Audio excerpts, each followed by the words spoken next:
Olá, amigos. Quero gravar uma mensagem de alerta a todos quanto possam ouvir. Isso não é um problema da igreja local. Isso é um problema de todos, do Brasil e do mundo. Eu estou preocupado porque muitas pessoas estão sendo omissas e irresponsáveis quanto ao que está acontecendo. Uma semana antes de fecharem as igrejas e as escolas, eu gravei um vídeo avisando que isso poderia acontecer. E algumas pessoas acharam que eu estava exagerando. Agora quero avisar um mês antes. Se não fizermos a nossa parte, o nosso sistema de saúde pode colapsar. Ou seja, não importa o quanto dinheiro você tenha, não haverá hospitais nem médicos o suficiente. Quero fazer um breve histórico de onde partimos, onde estamos e onde não devemos chegar. E paralelo a isso, vou colocar 4 vídeos que representam o colapso de um sistema de saúde. Aconteceu na Itália, aconteceu na França, Nova York e está acontecendo em Guayaquil, no Equador, que tem clima semelhante ao Nordeste do Brasil e onde foram gravadas essas imagens. São imagens chocantes que ilustram perfeitamente o que vem acontecendo em alguns países e não pode acontecer conosco. Hoje é 2 de abril. E estou avisando há quase um mês. E fico triste de ver, inclusive, líderes debochando da situação. Mas quero declarar que a nossa confiança está em Jesus e não há outro nome. Ele é o único líder da igreja e jamais haverá outro. Ele é o único Messias que a igreja deve confiar e pode confiar.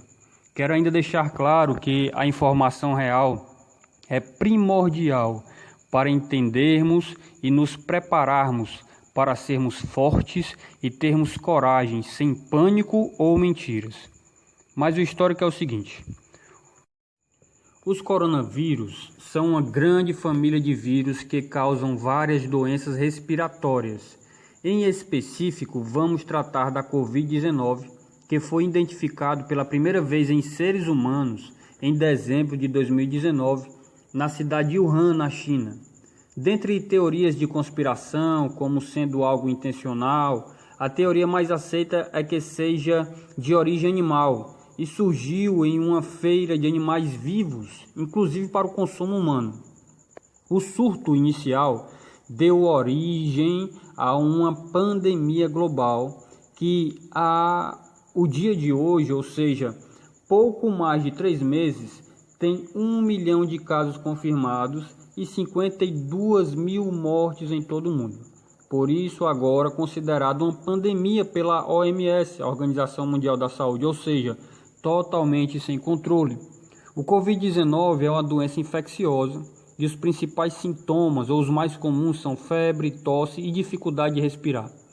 Cerca de 80% dos casos confirmados são assintomáticos, ou seja, não apresentam sintoma algum, mas mesmo assim podem ser transmissores da doença.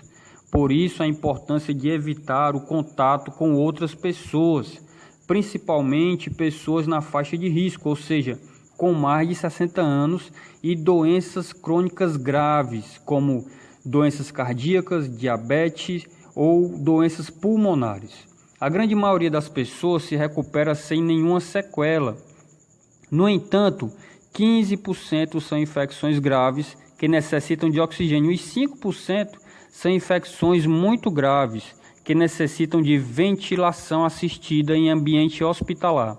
A doença transmite-se através de gotículas produzidas nas vias respiratórias das pessoas infectadas. Ao espirrar, ao tossir, estas gotículas podem ser inaladas ou atingir diretamente a boca, nariz ou olhos de pessoas em contato muito próximo.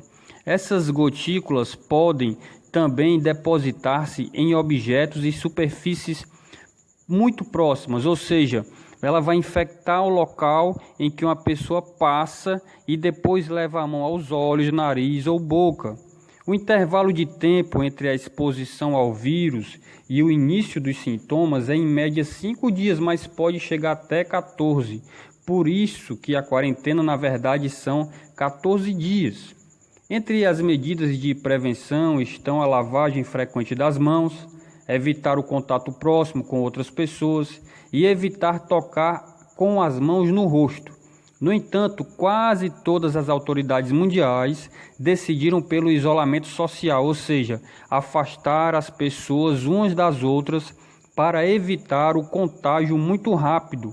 Isso pode diminuir o número de casos e achatar a curva, ou seja, o número de infectados até pode ser o mesmo, mas vai durar um período maior. Por isso que é muito importante, porque se houver um número muito grande de pessoas infectadas, então o sistema de saúde entra em colapso, como está acontecendo atualmente na Itália, na França, na Espanha, Estados Unidos e agora no Equador.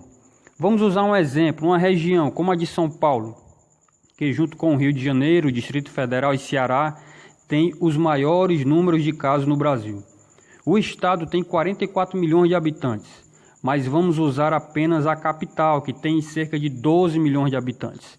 Alguns especialistas dizem que entre 50% e 70% de uma localidade podem ser infectadas, mas vamos usar um número bem menor, como por exemplo 10% da capital, que seria mais de 1 milhão de pessoas, mas lembre que apenas 15% podem precisar de atendimento hospitalar, ou seja, mais de 150 mil pessoas. Mas digamos que, seguindo as estatísticas mundiais, apenas 5% precisem de respirador.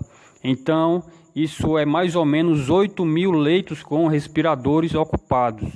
Não podemos chegar a esse ponto, pois até pouco tempo atrás, a capital de São Paulo tinha menos de 1.000 leitos.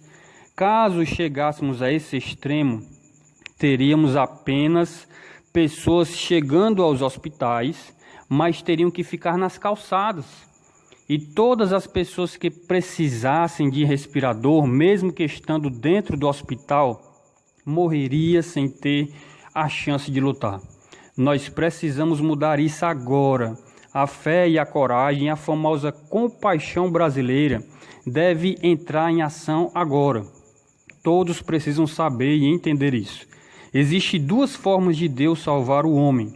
Uma é de forma miraculosa, quando ele abre o mar, derruba a muralha, livra da fornalha de fogo ardente ou da cova dos leões. Mas Deus também livra por obediência. Uma delas é quando Deus dá uma ordem ao seu povo para que entre em suas casas e passe o sangue do cordeiro nos umbrais de sua porta, pois o anjo da morte passaria pelo lado de fora.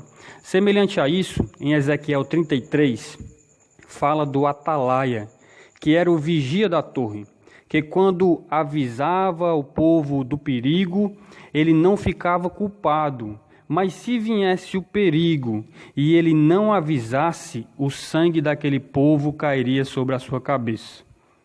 Então, seja um atalaia de Deus, avise a todos quanto puder. Força, prudência e fé no Senhor Jesus. Eu creio que o Brasil vencerá essa luta.